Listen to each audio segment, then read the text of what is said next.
Mesdames, mesdemoiselles, messieurs, bonsoir. Le coup de culture ce soir. Coup de culture réservé au César. Et les 2 semaines qui nous séparent de la dernière cérémonie étaient absolument nécessaires pour s'en remettre. Car il faut bien l'avouer, cette soirée fut d'un ennui indicible. J'aurais aimé vous en parler avec bien plus de gaieté. J'aurais voulu vous la décrire, tout en vous faisant rire. Mais malheureusement, c'est impossible.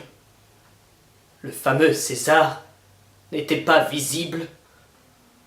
Plus de pleurs que d'éclats je n'ai eu, quand devant ma télé ce soir-là je fus. Voilà, c'est quelques vers en hommage à cette cérémonie qui pour moi maintenant est décédée. Voilà comment je pourrais résumer cette soirée qui était interminable. Hypnotisés nous l'étions tous devant cette remise de prix qui s'est avérée être d'une ambiance démoniaque. Après un engagement plutôt prometteur de la part de notre cher ami François Cluzet, président d'honneur, faisant part de manière très subtile des difficultés actuellement rencontrées dans le milieu artistique. Salut François, je t'aime. Nous sommes par la suite entrés dans une ère désertique. Une ambiance de mort a alors envahi le théâtre du Châtelet. Cécile de France, la jolie Cécile de France, la fabuleuse Cécile de France, la fantastique, la sensuelle, la ravissante, la langoureuse, la bonne... La jolie Cécile de France était censée animer la soirée. La pauvre n'a fait que lire des textes sur un prompteur qui, pour... La pauvre n'a fait que lire des textes sur un prompteur qui, pour la plupart, n'étaient vraiment pas drôles.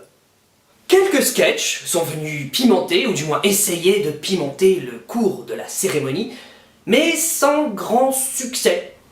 À part peut-être un petit bémol pour notre cher ami Pierre Ninet, qui pour moi était le seul et meilleur moment de la soirée. Après quelques heures de télévision, quelle ne fut pas ma grande surprise lorsqu'apparaît sur scène afin de remettre un César, Kev Adams. Ouais, Kev Adams, que tous les jeunes convoitent, certes, mais qui n'avait strictement rien à faire ici. Ce jeune puceau n'a aucune carrière cinématographique et il se retrouve dans la même salle que Quentin Tarantino, Roman Polanski ou encore Scarlett Johansson. Et moi alors ? On pourrait alors se demander et se poser des questions quant à la sélection des personnes qui viennent remettre un prix. Bon, passé cette absurdité, on pourrait dire de la soirée qu'elle manquait considérablement de modernité et d'énergie. On pourrait alors peut-être faire un parallèle avec la cérémonie des Oscars aux États-Unis. Non, on peut pas.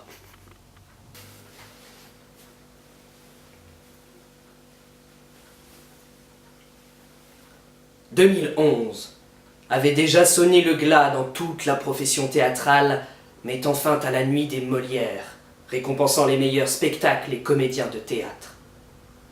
Après une cérémonie telle que celle à laquelle nous avons assisté ce vendredi 28 février, et si aucun effort n'est accompli pour l'améliorer, j'ai bien peur que les Césars ne souffrent du même sort que les Molières d'ici quelques années. Alors, chers amis, chers confrères, chers partenaires, unissons-nous tous afin de récolter des fonds pour sauver les Césars, ces jolies petites statuettes qui vont si bien sur le manteau de cheminée. nous attendons avec impatience tous vos dons. Merci.